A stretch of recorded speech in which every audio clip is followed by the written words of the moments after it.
going to be. Yeah, I am still jet lagged. I've been up since 1 o'clock this morning. I got in Saturday night, and that trip last week was a great trip. But for some reason, I am so jet lagged. My internal clock is so far off because I had evening and nighttime teleconferences during the daytime in Michigan. Oh my But it was a goodness. great trip last week, so I had a blast. Nice, nice. Was it Yeah, so vacation or was it work?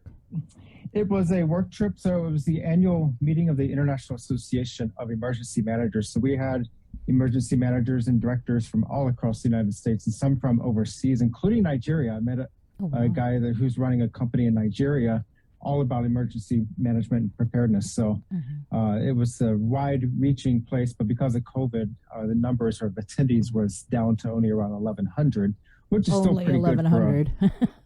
a pandemic. Right. Were you time the and only day. one from Guam that went? Yeah, I was the only one from Guam that I saw. Typically, we have some from Guam Homeland Security, but they're busy with the COVID response still. So I did miss out on having some of them over there. Oh. Hopefully next year I will probably join this conference because it was a very useful, fruitful time over there in Michigan with the emergency manager. So I learned a lot and I produced a lot and met a lot of people. So that's the goal of these conferences. Yeah. But I remember while in Michigan, hearing a lot about the rainfall over Guam, and that was indeed the case last week with that tropical disturbance passing to our south. That is now Tropical Storm 25W, and that was upgraded just this morning to tropical storm status. So let me go over here to the animation, show you what's out there. This is our Doppler radar image showing dry conditions. So this is a much welcome change to the islands after several days of an inch or more of rainfall each day. I think it was the last 5 days we had over an inch of rain. Not much out there to speak of, just some spotty showers passing through, but the bulk of it is now well to our west and northwest. And this is all on the eastern flank of what is now Tropical Storm 25W, the infrared satellite. Not bad out there, a lot of sunlight shining out there. 25W is about 400 miles west-northwest of Guam, and it's moving generally northward and away from us. So Guam's right there. The bulk of this rain band is now west of us. And that's what I was concerned about yesterday, watching this stuff eventually move off, and it did exactly that, which is some spotty stuff overnight. So Jason, go ahead and cue up the slides, and we'll talk about the week ahead. So drier weather ahead. Much welcome news. Risk of rip currents, moderate.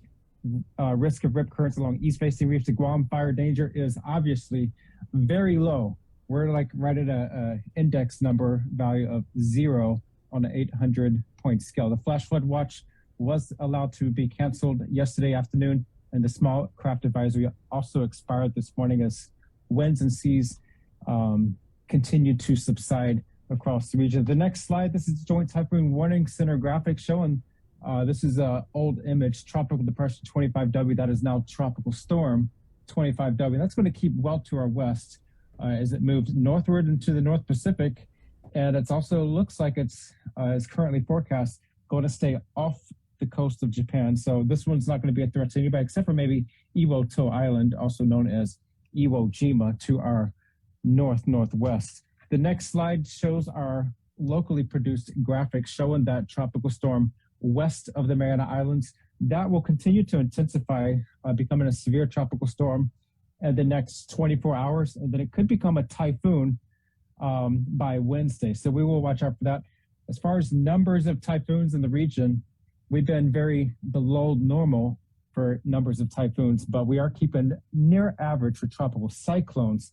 That's inclusive of tropical depressions, tropical storms, and typhoons in the West Pacific for this year. So this next chart, this is just a summary of where we are in the tropics up through 25W. So far this year, we've had 4 tropical depressions. Those are storms or cyclones reaching only depression intensity. We've had 13 systems reach tropical storm intensity. 4 additional ones become typhoons. And we've only had 3 super typhoons this year so far, which I say only, that's not a bad thing. So the fewer we have, the better we are as far as people in the West Pacific. We like fewer numbers of those. But compare that to the charts on the right side. 2015, that was a strong El Nino year. That was a very memorable year with Typhoon Dolphin as it moved through the region, Chen Home, Pseudolore, for example, that hit Saipan. Very busy year with a lot of action across Guam and the Mariana Islands. But then last year, 2020, that was a strong La Nina year. All the action was west and north of us. So we had very little activity across the broader Micronesia region. This year, with the INSO neutral pattern, we've had a more average, but notice all those yellow lines across the region. Those are all tropical depression intensity systems moving through the area. So we've had a lot of weak systems move to the Mariana Islands where we've had to generate some tropical storm watches and warnings for the islands locally. But again, no typhoon warnings yet for the island. And that's not entirely bad news. So the main story is the next slide shows that lots of rain. This is the wettest October on record. And keep in mind, records are for the last 30 years by NOAA, National Weather Service. And I've had so many complaints and messages on Facebook and WhatsApp. When is it going to stop raining? It's raining, raining, raining. And well, it's going to stop today. So enjoy the break, enjoy the dry out, enjoy the sun. It's going to be a beautiful day for the next couple days. And again, October of this year has been the wettest October on record for the last 30 years, at least by record standards. Just a lot of rainfall. And so just a couple. Chris Farley, nice use of the graphic there. Hopefully there won't be any flooding for our friends who live in vans down by the river. Isn't that the truth? Actually, my friend Dick Brundage in the States, a former journalist, he sent that to me on my Facebook page this morning. And he actually is a great friend of the Weather Service. He used to live in Saipan. He's a retired NBC News journalist. And he travels all over the United States doing communication seminars with the Weather Service. So he's been here on Guam a couple times. Great friend of mine. We hope to have him out here once COVID subsides. So the next slide shows the rainfall statistics for yesterday, the month, and for the year. And just a couple weeks ago, we were looking at about a 2-foot deficit of rainfall for the year. We have since made all of that up and then some. So we're pushing 2 inches above normal for the year. So the rainfall for October has been very beneficial. Definitely no concerns for drought for Guam and the Marianas at this point for the near term. We're about 15 inches above normal for rainfall for the month of October. So those are definitely some good numbers. But the tricky part is if we have a lot of rainfall fall in a short period of time, that's a huge problem. The next slide, definitely no drought concerns for us in the region, except for Kaping and Merengue, where they still have moderate drought conditions setting in. That's typical of an onsetting La Nina pattern. The next slide shows a tropical storm west of us. The arch of strong winds, the yellow and red wind barbs to our west, those are those winds that were over the Mariana Islands yesterday, causing the small craft advisory conditions and breezy conditions over the island. That is now moving away from us. Those circulations to our east, we'll be watching those in the coming days, but the forecast models, they don't do much for development with those circulation centers northeast of Chuk and north of Kwajalein, so that is the good news, but we'll be watching those. They could bring us some rain probably later this week into the weekend, but certainly not a major washout that we've had the last couple of days at this point. The next slide, seas and surf are continue to subside across the region, but we will see surf build along west and north-facing reefs in response to that tropical storm developing west of us. So we'll see that west swell start coming in gradually Tuesday and Wednesday, with the rip risk becoming moderate along west-facing reefs. And for the rest of the week, not bad today, mostly sunny with isolated showers today. Partly cloudy through midweek with winds becoming southeast and then shifting toward the east by the weekend.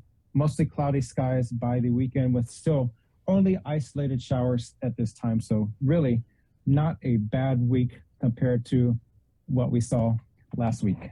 Yeah, this is the part I was looking forward to the most, because I was curious about your projections for the weekend, specifically Friday, because we know at least the village of Hoggett, Mayor Kevin Siswico down there, they're doing some trick or treat. They're filling like their like the big flatbeds, and they're actually going to go around and bring candy to the youngsters in that village and everything. But obviously on Sunday, even though we have guidance that says trick or treating is going to be greatly reduced this year, there's probably going to be small groups of people who are still going to be doing it safe, but kids are going to be out on the street. Yeah, absolutely. And it's a great time to be wearing a mask anyway. So make sure the mask is all decorated. I got to get on the Christmas because I am feeling the intimidation, the bullying tactics from Home Depot and Micronesia Mall. They have the decorations up. I have not started yet at home because it's just been so busy, and I might be off island in November for work. So I'm just waiting to find out from those details. But I got a little start right here. So Oh, nice.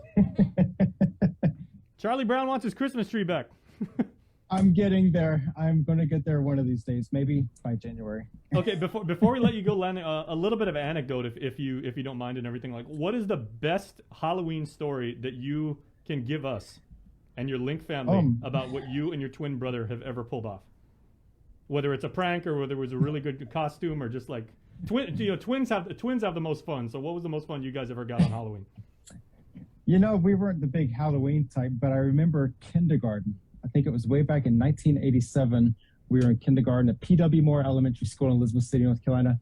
And my dad came to celebrate Halloween with my class and have lunch with us. And I didn't know what he was coming dressed up as, but he came as he had black face paint all over his face, his arms, his legs, and was wearing a stuffed black trash bag.